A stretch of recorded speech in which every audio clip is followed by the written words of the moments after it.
To be fair, Destiny, you do say that people should feel the effects of their vote. They have. When I say feel the effects of your vote, I don't mean if you vote wrong, you should die instantly. I think people have felt the effects. I think it has happened. The question is like, should every single fight be about civil war? This is the thing I said yesterday where I was like, damn, if my flight gets canceled, I would actually get kind of triggered. And then I thought, man, this actually doesn't really matter that much to me. If my SNAP was getting canceled, I might feel a whole lot different, yeah.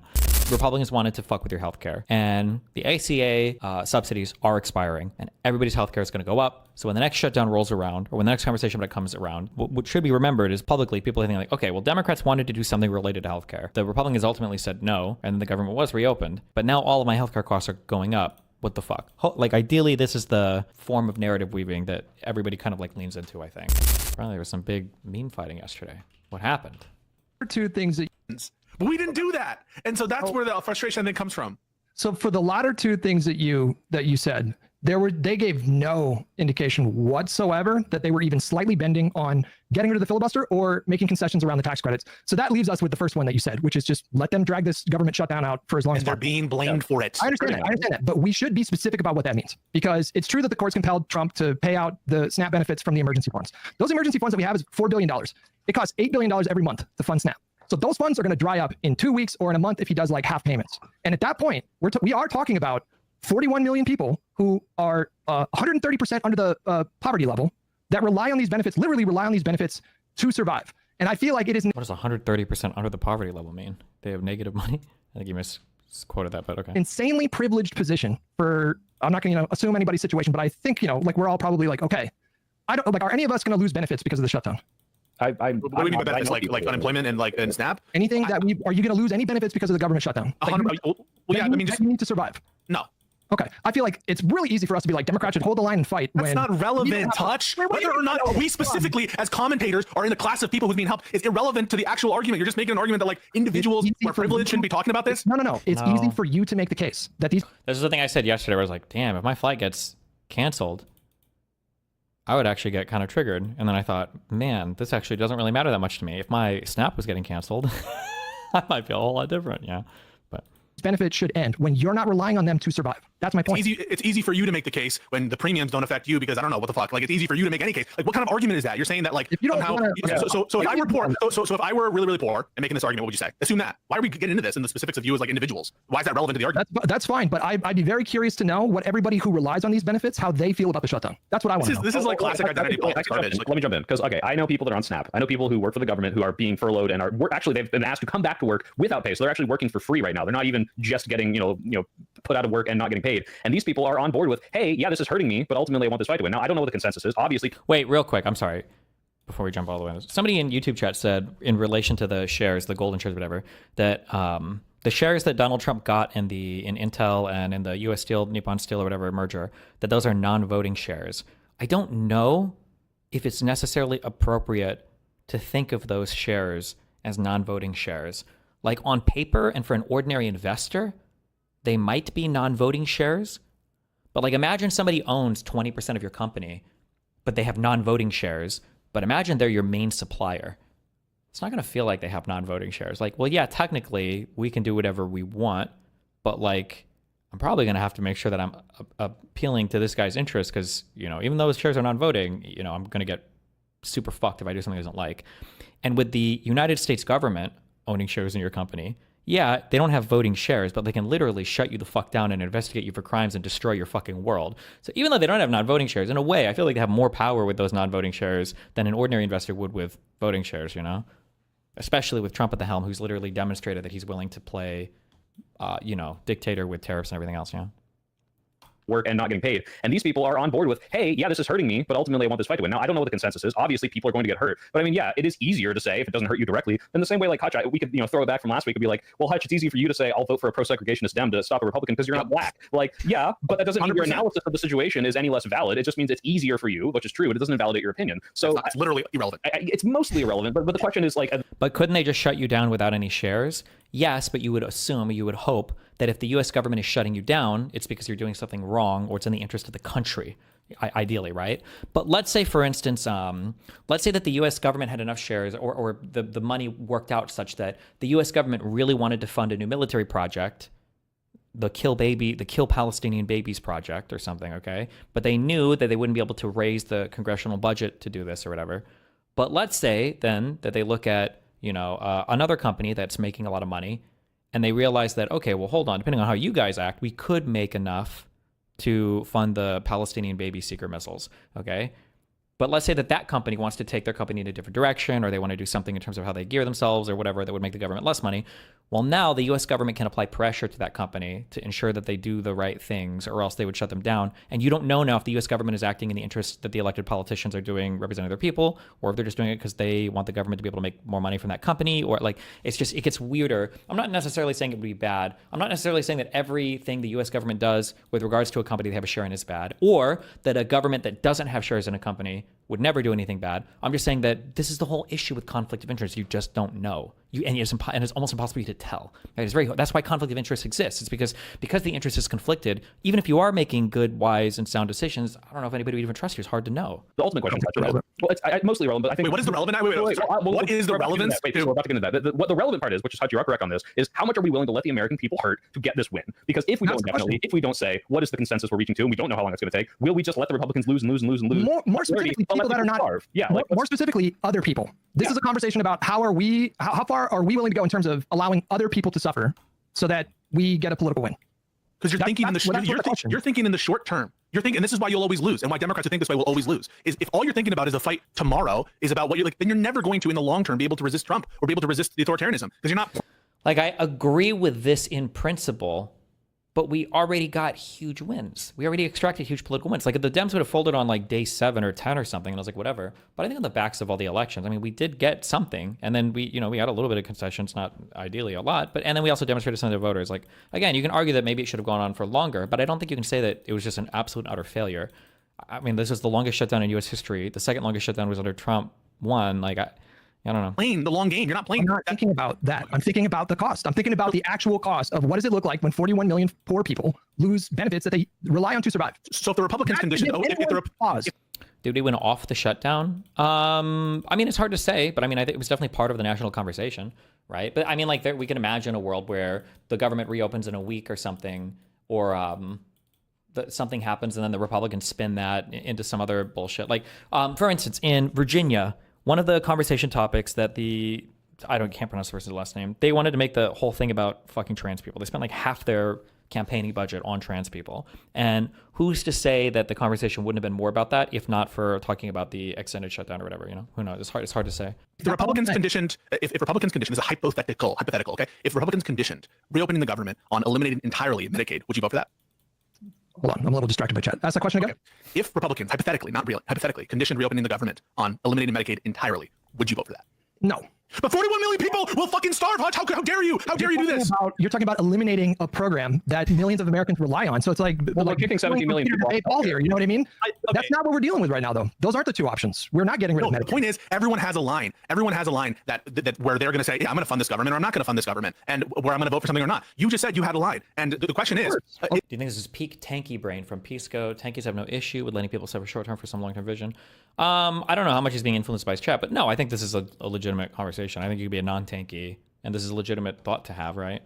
Is this a justifiable line? And this is a line that Democrats should follow on. I thought we went into this fight. We picked this issue specifically because we thought that it was worth fighting and dying on that hill. If that wasn't our position with respect to this issue, we should not have taken this fight. If we did not assess at time equals 0 that this was a fight worth having. Like, I disagree with that. At the time, we were willing to say, okay, we're going to let 40 million Americans starve to fight. I don't know if that was ever. I don't know if that was ever the 100% agreement that we were arguing for, or the fight that we were arguing for. I don't know. And this was the issue worth fighting on. Why fight on it? I am sympathetic to that argument. The argument that, and this is Pacman's argument too. He was arguing the same thing. Like, if you're not, why'd you even pick the fight in the first place? The reason I brought up before I asked you guys, like, how many of you guys were made aware of the tax credits expiring? Was it everybody on this panel? Like, I don't know. The same question for everybody's chat that's currently watching. How many of you guys learned about this issue because of the shutdown? There is value in that. You can make the argument that the shutdown was not worth increasing awareness and salience, but there is value to that. Okay, then take the deal after a week. This deal was available, or like in the first week. Who was going to give this deal over? I'm sympathetic. Was it available in the first week? I thought for like the first week they basically weren't talking. I don't remember. But even if it wasn't available in the first week, or I'm sorry, even if this exact deal was available in the first week, I think drawing it out for the making it the longest shutdown ever, I think it was good. I think it was fine. I still think that's better than doing it in the first week for sure. Okay, so like the thing is, and once those premiums come out, you can start fucking doing your media shit on it. Then take the deal in the first week. And why it almost justifies some of the Republican talking points of like they're letting this, like, if you're not willing to die for it, then it undermines your entire position taking this out. You're not dying. You're not dying for it. You're sacrificing 41 million poor people. That's not you dying. That's other people dying. Yeah, but also Trump's. So we're gonna deal with this relevance point, okay? Hutch, is it relevant? What the dynamic? Okay, you don't want to answer. You don't want to answer this question. So this is what Hutch is doing right now. Hutch is basically saying, instead of actually arguing the merits of should we do this or what the import of it, Pisco lives in New York City. Pisco is not poor, and so Pisco is elitist, and Pisco's entitled, and so you shouldn't listen to Pisco because Pisco's not the one fucking dying on the street. That's what you're trying to do right now. That's why I'm taking this so aggressively. Wait, what is the relevance other than that? What you're saying? There's a very real cost. We need to get away from the abstract and talk about the very real cost. And nobody's talking about that. Of all the people that are enraged on social media, I don't see anybody talking about what would have happened if this would have prolonged and then 41 million people just went through. Bernie Sanders isn't internalizing the cost. So wait, Bernie Sanders is doing that. Gavin Newsom is doing that. J.B. Pritzker is doing that. Hakeem Jeffries is doing that, and Chuck Schumer are doing that. Is that right? You think they're not internalizing the cost? Isn't this an appeal? They don't care about because they're rich, right? Policy? No, wait, you're making the argument. So I'm associating myself with all the base Democrats who are saying cowardice, bending the knee, and even Hakeem Jeffries and Schumer in their official position. But you're not engaging in what I just said. What am I not engaging with? Because you're saying, oh, it's right because a bunch of people think it's right. I'm telling you, like, okay, if cabinet do it. Dude, no. What you're saying. Wait. So Hutch, you said, don't get me wrong, but did you say people are not talking about the cost of what will be affected if we continue the shutdown? Correct? Yeah, I don't think people are talking about it enough. Like some people are mentioning it in the abstract. The leaders of this shutdown who voted no to end the shutdown are saying we understand the consequences. People like Gavin Newsom and Pritzker and Schumer, especially Newsom, to my knowledge, is like, I'm going to personally alleviate those things because I think it's worth helping these people using resources that we shouldn't have to continue this fight. Right, Pisco? Yes, essentially this accusation of privilege, which is what Hutch is doing. Like right now, it is clear he's saying this starts to get into like very weird, not weird, but you have to take like a very nuanced political view of what's going on too, in that like you can have an optimal strategy that gives outs to different members of your political like class, your elected politicians, even the ones that aren't directly involved. So for instance, it could be that an optimal political path could be we're doing the shutdown, but also Gavin Newsom is going to shit talk about doing the shutdown, right? Both those things aren't necessarily mutually exclusive. Gavin Newsom is like the strongest fighter right now that arguably that we have, that's the most visible, strongest fighter that we have in the country. Like there's a world where it makes sense to end the shutdown politically, but Gavin Newsom is also saying, you know, like Trump caused this is horrible. The Democrats should have pushed even harder, whatever like that. Like these aren't necessarily mutually exclusive worlds. Pisco, you don't understand the cost because you're not in the streets and you're not homeless. That's what Hutch is doing right now to me. And I'm saying, hang on, sorry, my headphones. If it's the case that the leaders of this movement are also, not on the streets, but they have the same position I do, would you make that same accusation to Gavin Newsom? Would you make that same accusation to Hakeem Jeffries? Would you make that same accusation? It depends on what their position is. If their position is keep it going indefinitely, then yeah, I would say to every single one of those people, like, I don't know if it makes sense to fight for, what are we talking about? We're talking about like lowering healthcare for low to low middle income earners. And in that fight, we are willing to, strip benefits away from low income people. So the dividing line, the dividing line between the shutdown was finally an optical win for Dems, and the fact that they caved has significantly reduced that win, if not erased it entirely. I would love to see some polling data because that feels like a very online take to me. And like, I don't think that Hutch should be making this argument as strongly to Pisco, but that does feel like an argument that's coming from a lot of very privileged Twitter users. Like, oh no, we should shut everything down indefinitely and just see how the fuck it goes. And I can't believe the Democrats fucking caved on this. Now I fucking hate the Democrats. I was like, I mean, for federal workers that literally are missing multiple paychecks or have been furloughed, for people that are relying on government benefits, like, I don't know, I'm not sure, but I would like to see polling data on. I think I feel like it's an optical win for. Plus, it comes back in January, so I guess we'll see. Lead us out of touch, not understand the cost is my proposition that it be indefinite, even though you have no reason to think that Gavin Newsom or Pritzker had a different position, and where they did not signal that they had an end date, because of course you wouldn't signal that if you were in a negotiation like this. Right, but how much? Don't you think that caving after all this time will incredibility Republican narrative that it's a Democrat shutdown? No, why? It's their government. I don't think anybody has that feeling. That makes me out of touch, but not them out of touch. You're getting so hung up on the out of touch thing. Oh, no. You brought it up. You brought it up, and hang on a second. So the relevance of that point of you're not poor, you're not the one starving. Tell me what the relevance of that is. It's basically saying you're out of touch. You're not internalizing the cost of the shutdown. Because it's easier to offer up other people to have to make a sacrifice like this. That's my point. But wait, why is that? Nice to know the GOP can just do anything the Dems will cave, and even Destiny defends it. True! Sacrifice the poor for our political content. True! Line them up and kill them. True! King! You're a king, Tay7. King!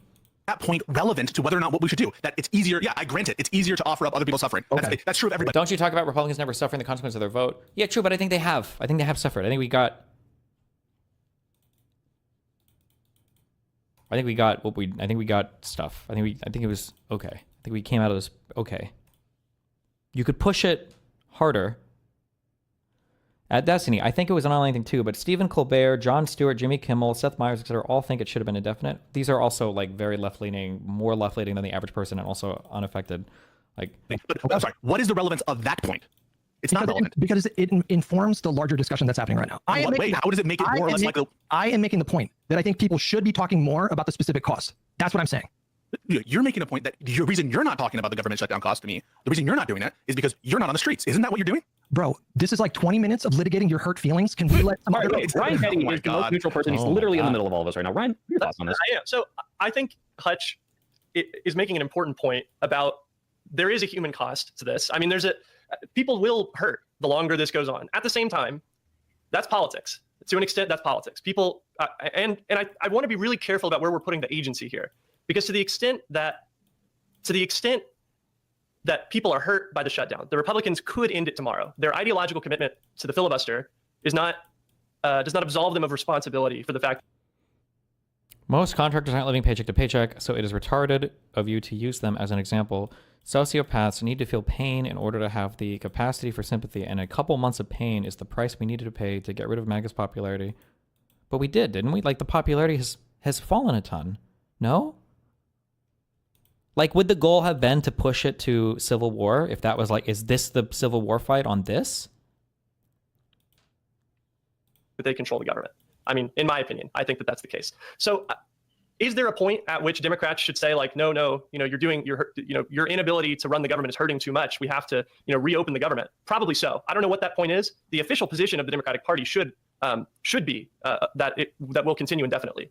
That should be the public position. Otherwise, the Republicans will just hold starving people as a hostage every time. Right. That's kind of my take on this, Hutch, is like, yes, I understand this. There's a human cost to this, but like with the agency of who are the people fighting not to pay SNAP? It's not Democrats because they're continuing the shutdown. It's the guy going to the Supreme Court and saying, make me not have to pay SNAP. I understand that. And I know you're not, I'm preaching the choir here, but my point is, this almost feels like the inverse of the Democrat blame graph, where it's like, why are we saying that, well, this is a human cost that the Democrats are imposing, and not, hey, we can continue to blame this on Republicans and they should have this held at their feet. That's not my position, just to be clear. Well, sure, okay. I put the blame mostly on the Trump administration, but to the extent that Democrats have the power to make sure that 41 million people don't lose these benefits. And it's not just SNAP, by the way. There's also WIC for like single moms. There's also, we give out assistance to millions of people to pay their rent each month. We give out assistance to people to pay their energy bills each month. You also have like federal workers that are furloughed. I mean, this is so much bigger than just SNAP. Why would you vote no, Hutch? It's pretty privileged of you to vote. Wait, I understand that you're not taking. I understand that you're not taking the position that you would do indefinitely. I'm really sorry. Wait a second. So I understand. Wait. I just want to make my point.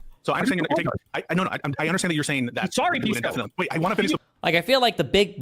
This is what will determine, I guess, the success or failure, I guess, of this is Democrats shut down the government, or there was a shutdown because Republicans wanted to fuck with your healthcare, and the ACA subsidies are expiring. And everybody's healthcare is going to go up. So when the next shutdown rolls around, or when the next conversation about it comes around, what should be remembered is publicly people thinking like, okay, well, Democrats wanted to do something related to healthcare.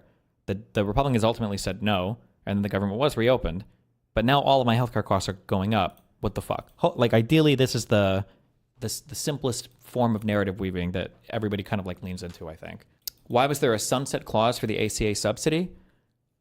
Because Democrats are evil. The reason why you sunset things is it's a strategic decision made so that in the future, the opposing party can accuse you of doing something mean or evil, when in reality, you probably wouldn't have agreed to it unless it was sunset claused in the initial vote. That's actually why. So what it'll be something like this, okay? Republicans and Democrats make a deal not to murder all old people in the United States, and Democrats are willing to give on some things, but Republicans are like, we're not going to vote on this deal not to murder all old people unless you agree that this deal goes away in 10 years, right? And Democrats are like, okay, fine, fuck.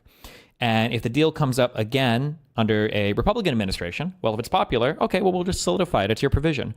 But if the deal comes up again and it's a Democratic administration, then the Republicans go, okay, well, time to renegotiate again. We're here to collect interest. And Democrats are like, well, hold on. I thought we should keep this. And Republicans are like, well, if you thought it was such a good idea, why'd you put a sunset clause in? The reality is it would have never been voted on initially without the sunset clause. That's why those are normally put in. Did you hear him say yes or no? I did hear it. Yes, I did hear it. Back. So, isn't it the case that if you were to vote no now, that's a privileged position, because even if it were for 2 or 3 weeks, you're not the one actually suffering, not having those benefits, right?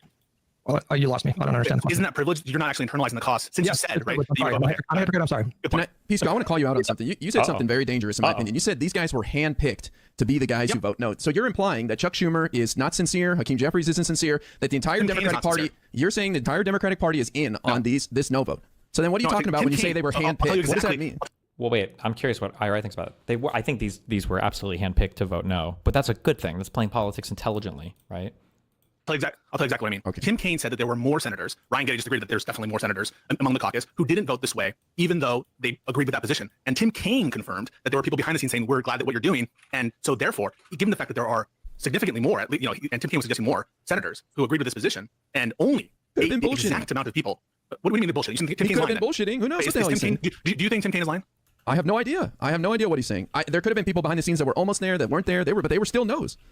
Okay, I'm assuming Tim Kaine is telling the truth. That like only 2 of the 8 are up for election, like next year. I frankly, I think that there were definitely more. I think they put up these ones that are all like half of them are retiring, and then like 2 more aren't going to be up for election for another 6 years. And I think Pisco's alleging like a clandestine Democrat like scheme, right? It's more just like I think there are genuine senators and genuine reps who. It's like a textbook example of How is this argument different from the Ukraine should just surrender to stop the killing? It saved their citizens from suffering. Line of thought. Is capitulating to malice not encouraging more of it in the future? Well, it's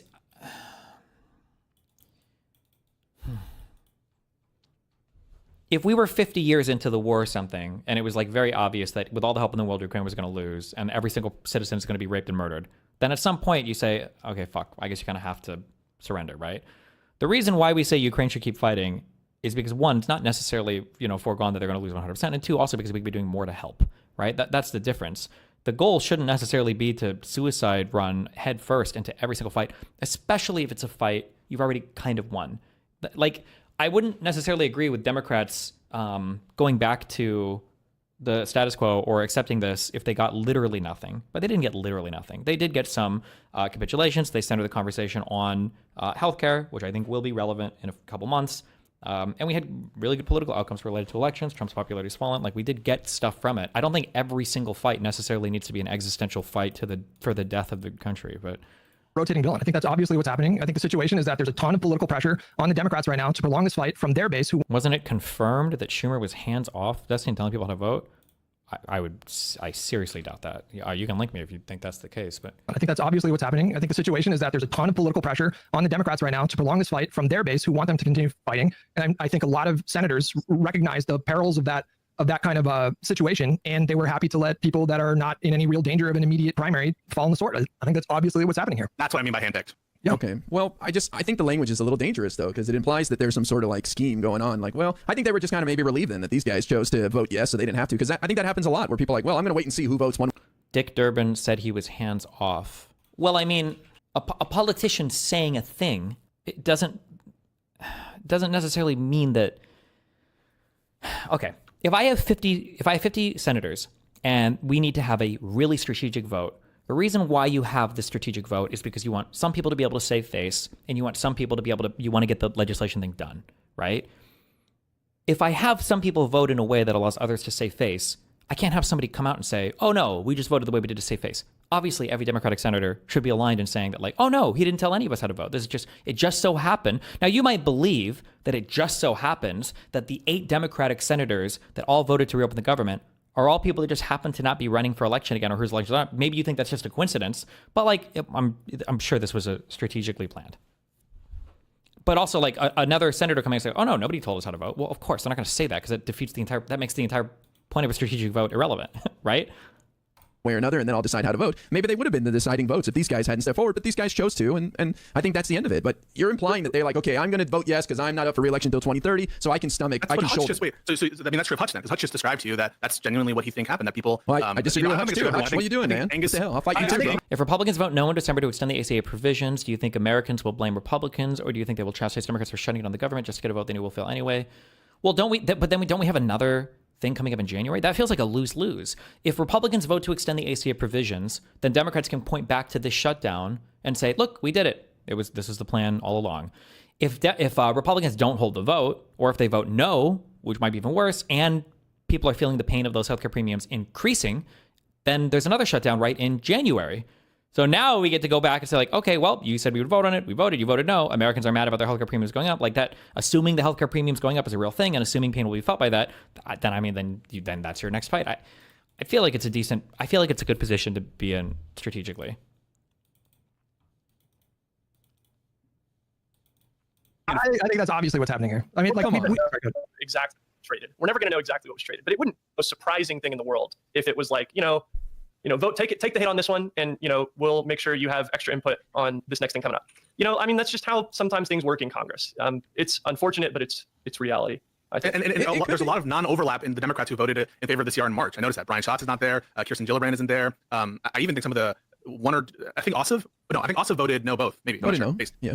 Yeah. So, but like, I notice that there's a lot of if you were to pick the most like optimal senators to vote this way, it would be these people. It would be these people. And I'm saying that a whole Senate is in on some grand conspiracy. Warnock's not up for re-election. He could have voted. I mean, I can make the case for a bunch of these guys. Could have been one of those votes. Grand conspiracy orchestrated like by puppet master Chuck Schumer, but I'm certain that there were some overlapping, deals that were struck. You're going to vote for this, and we're going to, make sure that the DNC is not, maybe we're going to throw a little bit more money to some super PACs, in your re-election campaign. Well, I don't know. I just don't think that it's. I don't know. I am almost certain that it was predetermined who was going to be. So the vote was strategic, but the messaging wasn't. I can't believe that, but it's stupid on the upside. Well, Democrats just can't do messaging because they don't control all the media platforms they have. Republicans can always be more aligned on messaging because they control all of their own media platforms, right? All of it is basically vertically aligned because it's all essentially in-house, really, the messaging is, and nobody's going to break from that messaging. The Democratic messaging is always going to be worse than the Republican messaging because the liberal media is not aligned at all on anything. Angus King said these guys weren't going to budge, and there was no moving them. The Republicans, there was no moving them any further. Nothing else would have helped. It was just going to make people suffer more. What if the Republicans actually vote yes on the ACA and claim the Dems for being silly for shutting down the government? Then the Democrats can say, why didn't you just do it before? Why do we have to be shut down for so long? Why'd you wait? Why'd we put this off? I think it's an easy one, I think. So what do you say to his argument? So why don't you agree with him? I'm just saying that's his reason, and I believe him. If he believes that, then I disagree, but I don't have all the facts in front of me. I don't know. I'm not a senator from Maine and listening to my constituents. I have no clue. But from my point of view, I think they could have kept fighting. I'm just saying, how do you respond to his argument? Do you think he just gave in, or he's Well, I think Angus King is, first of all, he was against this in the first place. So yes, Angus every King time he voted no. So when Angus King's like, wow, look at this amazing vote we got in the Republican-controlled Senate. Like, Angus King doesn't give a shit about this vote. He voted in favor of opening the government on the Republican package in the first vote. And so one is, I think, and he's even like laughing when he says, I think it's 50-50 that this eventually passes the Democrat written bill. And he chuckles through it because he can't actually, like, it's so preposterous, that notion. So first of all, Angus King's his own determinations, I think, are questionable. But on the issue of whether the Republicans would have ultimately bended, I'm not sure they would have. But that's why you pick an issue that's so important and so critical at the start that you are willing to have that be your bottom line. Don't pick a bottom line if you're not willing to stick to it. And I'll even grant you this: if it were the case that this were the optimal time to drop it, and this were the optimal time to sign on to this signaling vote that means nothing, then why isn't the doling out of this policy better PR strategized? Why isn't the case that we have more uniformity? Why are we in a situation where you have the leading candidates for Maine Senate, right? Like Plattner and Mills both saying it is a fucking cave. Newsom, cave, cowardly, he says. Pritzker, cowardly, cave. Why is it the case that our leading candidates are all saying the worst possible things on it? That doesn't seem like a good strategy, even if this were the optimal time to drop the fight. And if it's the case that, like as Hutch said, that it's this fear of the base, and I think that some of that is true, and this fear of their own voters.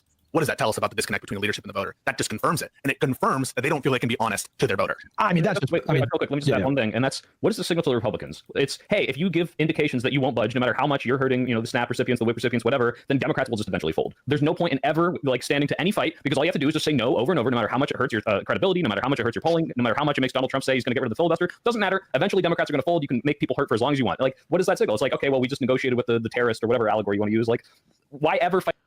I guess it depends on whether or not you see the elections as happening. Like, these guys are talking like we're never going to have elections again. I guess if you don't think we're going to have elections again, it's fine. But like, all you need to do, technically your job is to gear up, because our job, really the job should be to pass legislation. But Republicans have decided that they're beyond governance. They don't need to govern anymore, right? But all you need to do is demonstrate enough that the other side has failed so much that you're going to win the next set of elections. That's your goal. So you can say, fine, we'll capitulate, but not until we've made our point politically. Then it's going to damage you come midterms, and I think it is. It's my feeling, but ever against the Republicans ever if they're never going to budge. They just will say no, and eventually enough senators will be like, well, they said they weren't going to do anything, so we just decided to vote no. And it's not your fault, Hutch and I know you guys are looking at silver linings. I know, and I think that there's a lot of benefit to what's going on. It is so frustrating as someone who was so like ecstatic and happy about every side of the Democratic Party doing well on Tuesday, to have this sort of put out in the middle of the night on the weekend, and to have this like just with no coordination and seemingly, even if it isn't strategized at some level of leadership where you have the whip, right? But what is the happy feeling? The happy feeling is that we won elections. I don't know if that happy feeling is going to carry forth through planes crashing into each other or airports being shut down or like everything is going to get more and more chaotic. Also, chaotic environments are harder to control too. And I feel like because of how unified they are, Republicans thrive more in chaotic environments as well. I don't know. Democratic whip is one of the leaders, Dick Durbin from Illinois. It feels that way. But and they must have known this would have. So that's where the frustration is coming from. And so I'm not trying to make it personal. I understand. I'll just say, when I saw that the deal was made, I thought we just won the midterms because there'll be no subsidies and people are going to get fucked and they're going to be pissed. And we just won the midterms. That's how I saw it. I mean, I think we came out better for having done this. I just wish we held out a little longer. That's I think this is like I could see an argument for holding out a little longer, but to pretend that it was a loss, I just don't agree with that at all. Yeah. Literally my exact position, by the way. I think we all agree on that. Yeah. So to piggyback off of what IRI is saying right now, like we're framing this, I think we're only thinking about like the short term, the PR hit, like the appearance of like fecklessness or weakness. Like, okay, that's fine. I guess that's a W for Donald Trump for the next news cycle, like a week, 2 weeks. How long are people going to be talking about this? But what's the reality of the situation? They just got creamed by margins that we haven't seen since fucking 2008 in terms of the overperformance. Like the numbers that came out of last Tuesday are you have to go back like almost 2 decades to get that kind of overperformance. And the reality is that these cuts are going to happen. And to Ryan's point, I think they were always going to happen. I think I even expressed on this podcast a couple times. I think people have the view that Democrats are weak leaders, and this really doesn't help.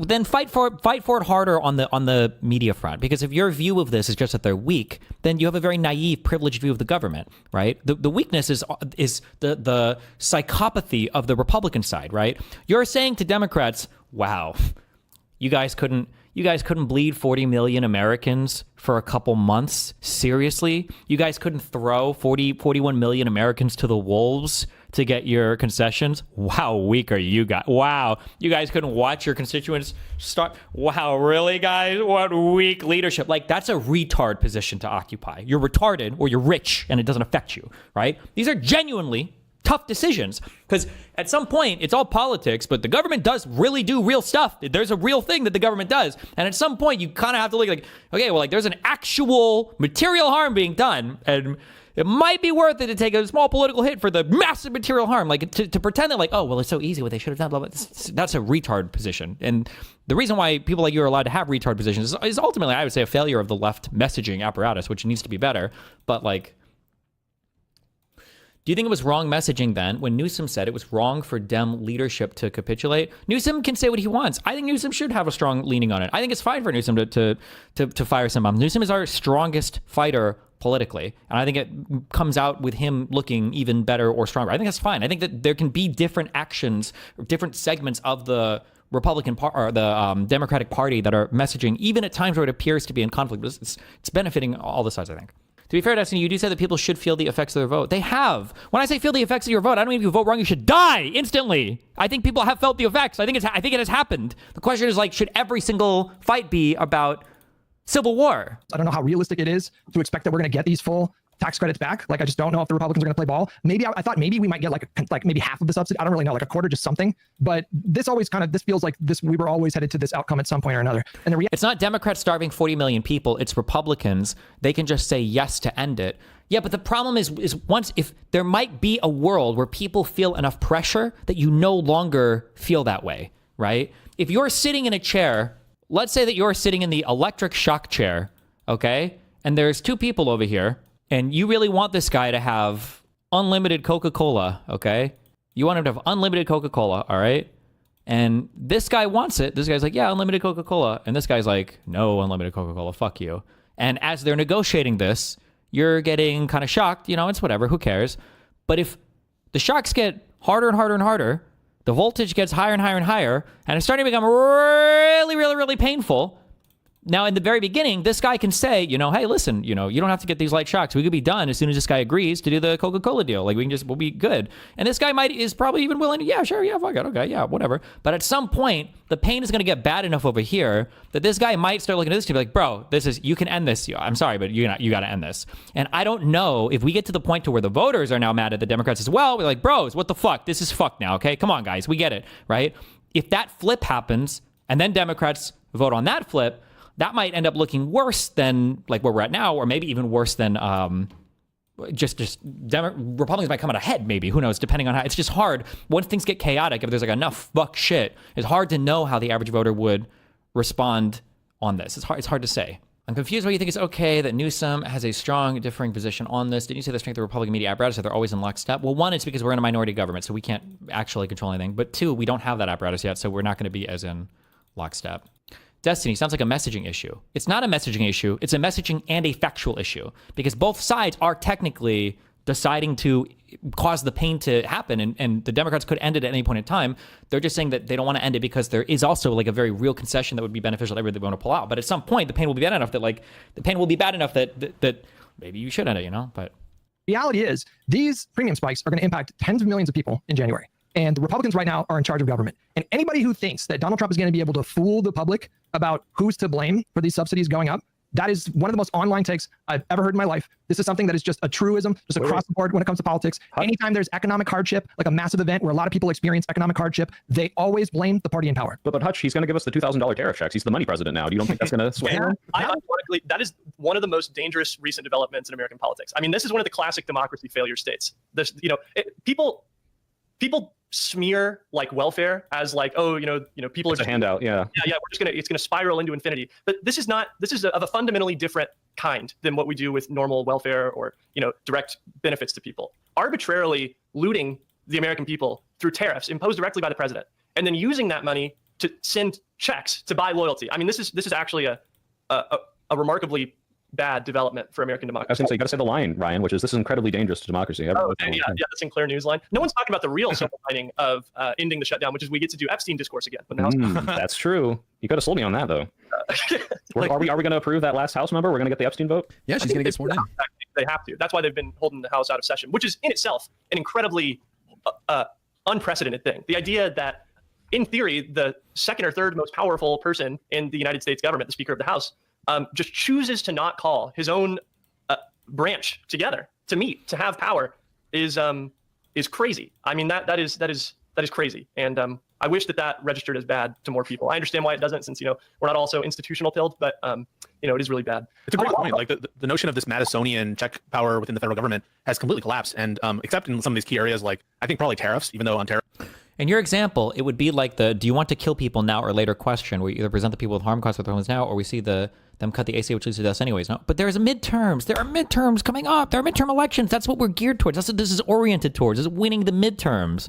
The goal isn't necessarily that we have to be civil warring the entire Republican Congress right now to get what we want.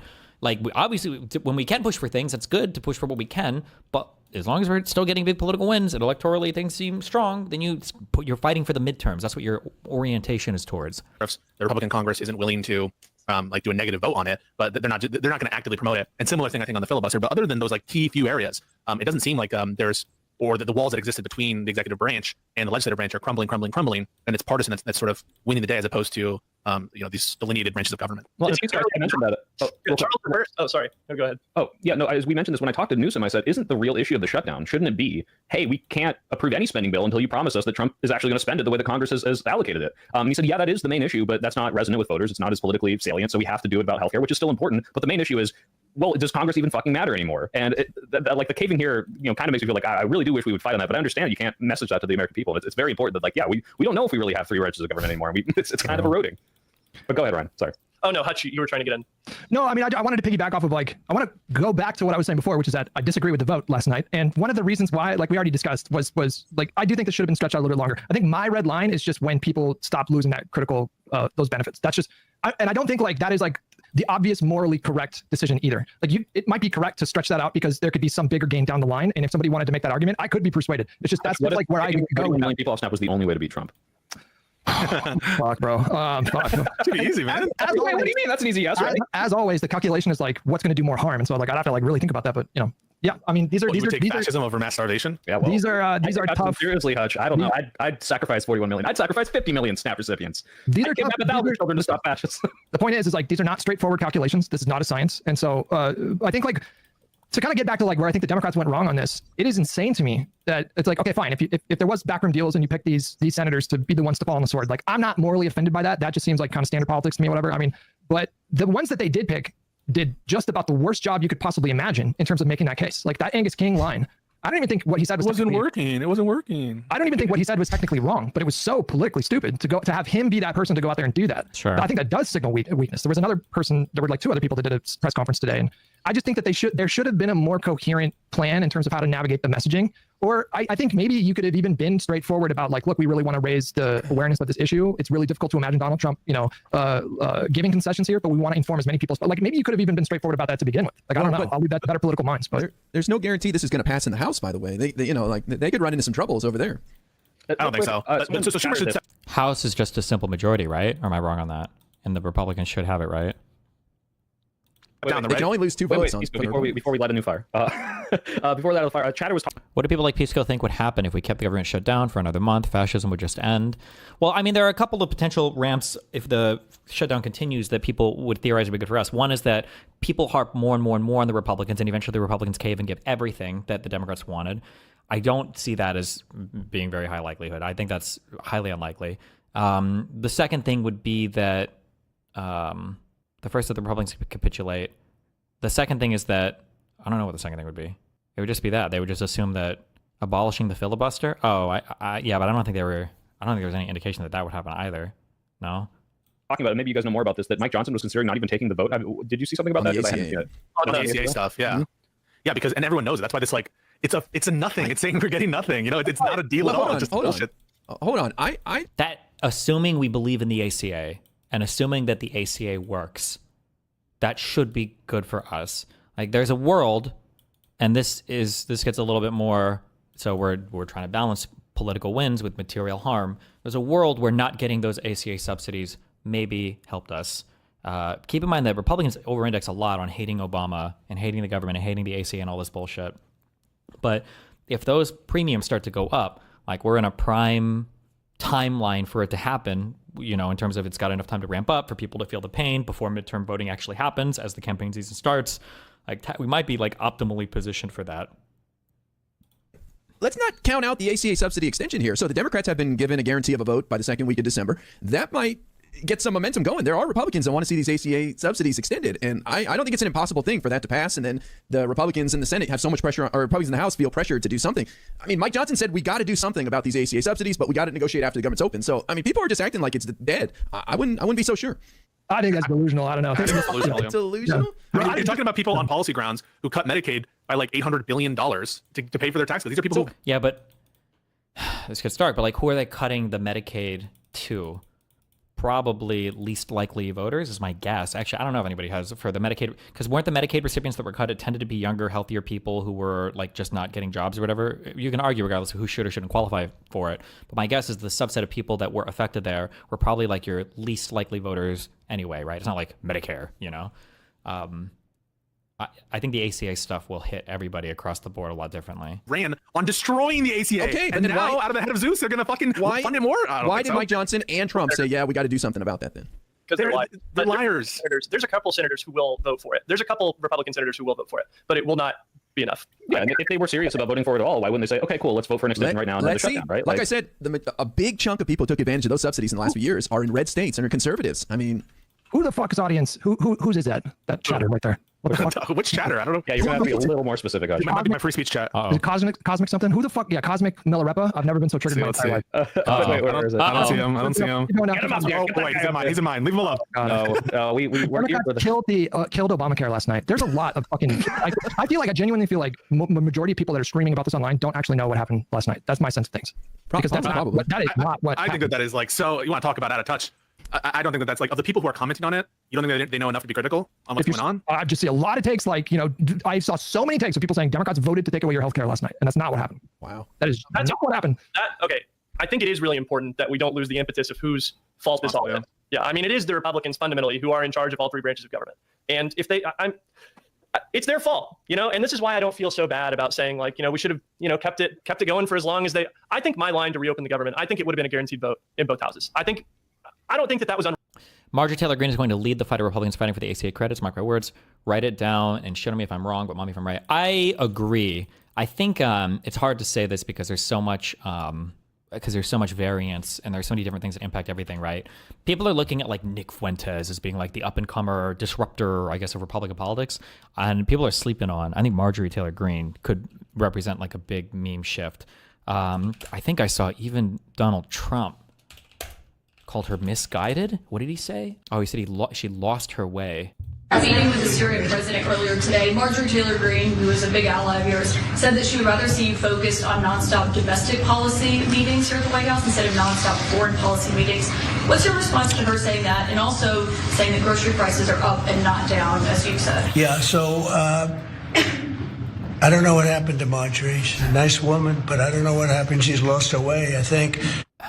I haven't watched enough Trump media in the past few weeks. I've been traveling so much. I don't know. I could be over-indexing on just this one comment. Maybe Trump has said more, but it's very interesting how Trump talks about her here, because it feels like Trump is treading a lot more carefully than he would be on other people. I'm curious, has Trump truthed out anything about Marjorie Taylor Greene? Because remember, when people like Rand Paul or Massey or these other guys were kind of, or even Elon Musk were like breaking from Trump brought the fucking hammer down on these people. Trump was like, these are losers. You're getting primaried. Fuck you. Get the fuck out. Can we get some real MAGA in here? But when Marjorie Taylor Greene comes out, Trump's like, she's a nice woman.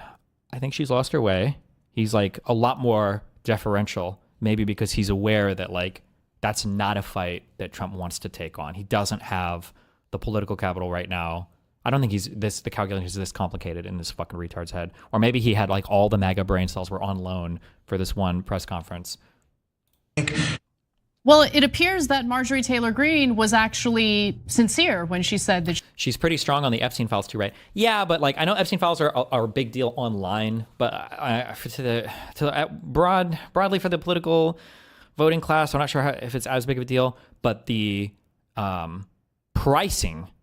prices going up, that's a ubiquitously felt on both sides, every state. That's a huge deal. So for Marjorie Taylor Greene to talk a lot about Epstein files, like, okay, sure, like whatever. For her to say that Trump is failing on affordability, that's a big claim, and that cuts to the very core of what Trump is supposedly trying to alleviate. He's making all the opposite claims. He's saying costs have gone down, and we're doing tariffs, and we're doing everything else, and this is all a lie, whatever. So for MTG to come out and contradict him on the affordability thing, and then for him to like very lightly kind of like, well, you know, she's lost her way. She's a nice woman. She's lost her way. I don't know. That's crazy. she was all about being America first, something that Trump ran on and then immediately proved that he wasn't serious about. So Representative Marjorie Taylor Greene has been hammering both the Trump administration and the Republican Party, in particular Republican members of Congress, for a few weeks now, actually several weeks now. And today, as you just saw, President Donald Trump decided to hit back. Cenk, 2 cents? Yeah, I love this fight. And you know, mainstream media is getting something monumentally wrong about it, which is, do I want to listen to this? They're saying, oh, is Marjorie Taylor Greene less MAGA now that she's opposing Trump? No. Oh my God, don't do it. He's gonna be like, no, she's even more MAGA. This is truly what MAGA was always about. MAGA was always the populist reflection of us on the right, when they just wanted to make the country better for everyone. I'm just kidding, I don't know. Oh, I think that they're completely missing what's happening for MAGA online. She's more MAGA, not less. We'll talk about why in a minute. But more MAGA in a way that I like. Right? What I mean by that is, typically when we thought of MAGA, we thought of, you know, the people marching in Charlottesville saying the Jews will not replace us, right? No, that's not what we're talking about. We're talking about actual, hey, we need to take care of Americans in America. There are a lot. I could write, if they need me to write the script for these guys, I can do it. If you guys are bored of, I don't know if they try to like freeball it or if they actually have other writers, I can do all of it for you, okay? Jesus. Yeah, so I don't know what happened to Marjorie. She's a nice woman, but I don't know what happened. She's lost her way, I think. But I have to view the presidency as a worldwide situation, not locally. I mean, we could have a world that's on fire where wars come to our shores very easily if you had a bad president. But with all of that, I passed a great, big, beautiful bill, which is the biggest tax cuts in the history of our country. So when somebody like Marjorie Taylor Greene, who's now catering to the other side, I don't know what, you know, I guess she's, you know, got some kind of an act going, but I'm surprised at her. But when somebody like Marjorie goes over and starts making statements like that, it shows she doesn't know. I think it's a very important fight to follow. We'll see where that goes. There was some meme drama that I didn't read about because I've been traveling. I don't know what happened, but supposedly she wanted to run for senator and Trump told her no, but I don't know why. I don't know what that means or what was going on there, but because she would lose the seat. Are we worried, or I don't, in her district, would it not be another Republican that would probably win, or? Oh, because she wouldn't win the election. I don't know what Ossoff's popularity is in Georgia in terms of how likely he would be to win against her. I have no idea. So the thing I keep thinking about is, was it worth it to be happy for a little bit? Even though it ended up sad? Or would it have been better if the whole thing never happened?